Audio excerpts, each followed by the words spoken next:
will you say and spell your name? Okay. Camera, please. Okay. Maureen Herwood, M-A-U-R-E-E-N, last name Herwood, H-E-R-W-O-O-D. Okay, great. And now as we go into the interview, if you could just look at Dan Okay. the whole time we'll answer. Thank you. Let's have a conversation. Okay. And like I was saying, we could stop at any point and Okay. if you think something else you want to say. Okay. Okay. So, well, thanks for being here, Maureen. Okay. And maybe you can tell us a little bit about your story that brought you here. Okay. My husband was diagnosed with dementia, and we were thinking it was Lewy body. Everyone's a little hesitant to exactly put the label on.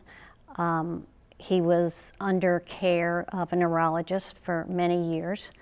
And then he also had myasthenia gravis, and they think it was the ocular kind. However, it seemed to create problems for him in the throat and talking and swallowing, and he had 2 other neurological conditions. So day-to-day management became difficult, and it escalated during COVID, and we were lucky enough to get some great caregivers in, although there's a great shortage of those. And I was looking for more help for myself and was lucky enough to learn about Janelle's caregiver group.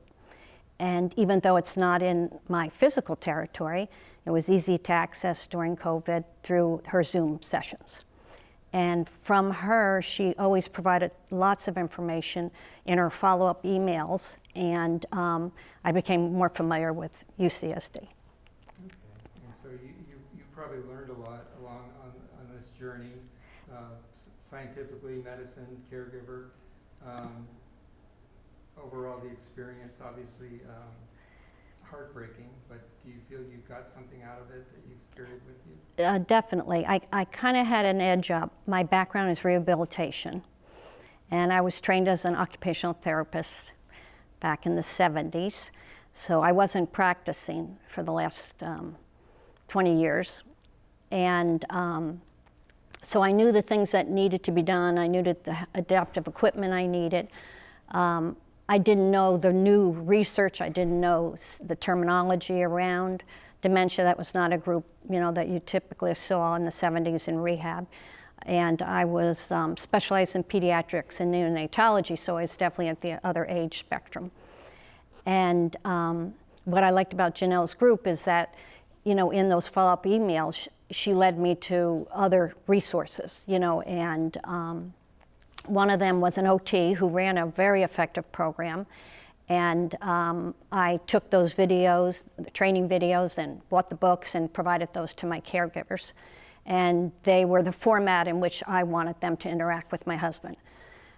So she always had practical information, scientific information, timely information, and so that's what led me here. Okay, what advice would you give to people who are kind of starting this journey themselves now?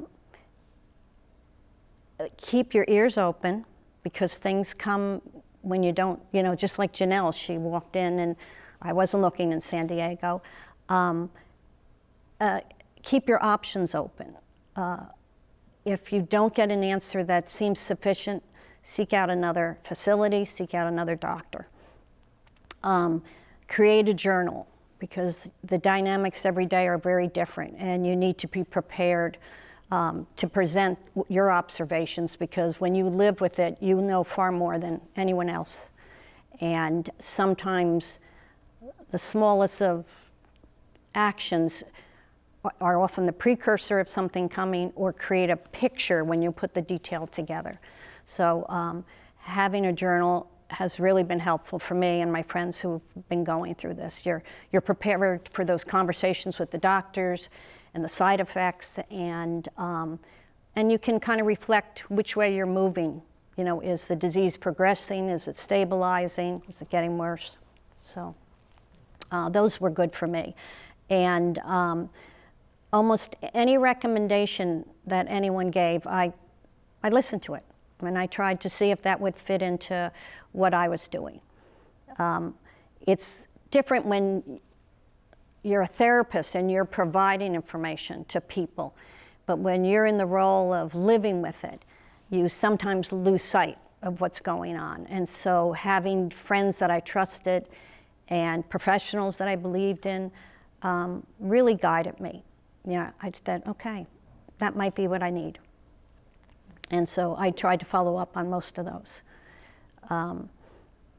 Even though no two journeys are alike, and that's one thing I learned in Janelle's group, you know, we all had different situations that required different skills, and the ups and downs were at different levels, but we were all swimming upstream together, and that really helped me. You've stayed involved with the ADRC and you've become a donor. Why was that important to you? Many years ago, my husband and I did not have children, and we ran some successful businesses, and it was in real estate, residential real estate, and he was 10 years older than me, so he was ready to retire sooner, and hospital that I used to work at had informed us about charitable remainder uni trust, and we explored that, and we thought that was, you know, a good way to liquidate these assets and kind of determine where that money would go, rather than just through taxes.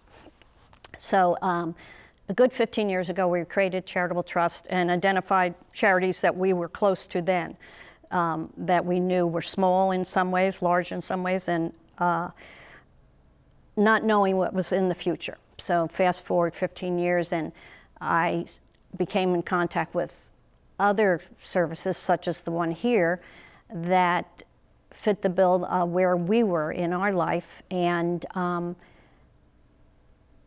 so much is still unknown. And you know, of course, everyone wants a cure, but we just need research in the area of dementias and Alzheimer's and Lewy body. And I always say there's God winks, and somehow Janelle's presentation and the services she gave me and the opportunities, I just felt like this is where my husband wanted that money to go. You know, he may not realize the benefit it had then, but he benefited from me being, you know, receiving resources that I needed.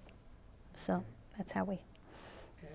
Has your involvement given you a sense of hope and optimism for people? Yes, you know, a lecture like this today, you know, it's a multi-pronged problem, you know, and the scientists are willing to say we don't know which are the important factors, but we really got to throw out the questions to get there. And I think when you keep a medical center and the research so close together, you're moving down that path more effectively. And I think the model that I've been exposed to, even though it's been small in number and small in time when you look at things, gives me the optimism that, you know, this place is really looking at something that's going to be hugely important over the next 30 to 40 years. Perfect. Thank you for sharing your story. Is there anything else that you wanted to say or for me to ask? I don't think so. My husband was kind of a modest man, so I wouldn't I wouldn't speak a great deal about him. Okay. Great. Well, thank you so much. Okay, thank you.